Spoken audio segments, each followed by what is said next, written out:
Et ben oui, alors sur donc le Vendée Globe, la course autour du monde.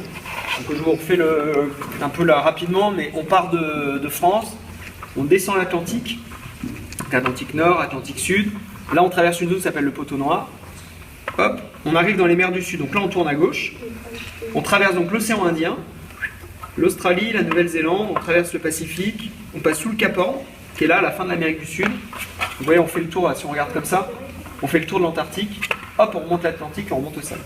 Donc là, quand j'ai fait le Vendée Globe, donc il y a 4 ans, on est parti, on était 20 au départ. Puis on s'est retrouvés, là on était un petit groupe de 5-6. Et à partir de l'océan Indien, on s'est retrouvés à 2 en fait. Donc avec Armel Lecléache. On était Banque Populaire et Massif, on était 2 bateaux côte à côte. On a fait quasiment toutes les mers du Sud, tous les deux. Et il y a des moments où on se voyait, on était même tellement proches qu'on se voyait.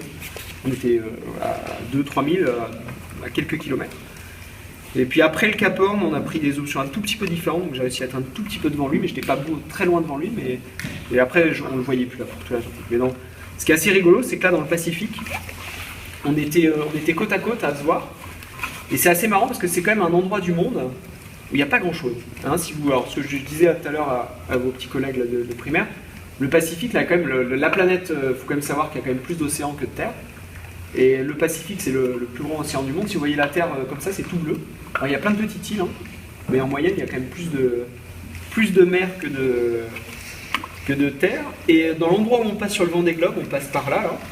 Imaginez là, quand vous êtes au milieu, là, c'est l'endroit du monde qui est le plus éloigné de toutes les îles. Puis il y a l'Antarctique au sud, il y a la Polynésie française au nord, la Nouvelle-Zélande à l'ouest et le Chili à l'est.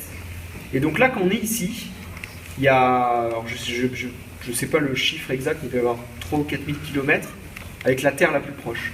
Et à cet endroit-là, alors qu'on était, et a priori, c'est très, très peu de bateaux de pêche, très peu de cargo, on est un peu seul au monde et on se retrouve avec un autre bateau qui est juste à côté. Donc c'est assez rigolo.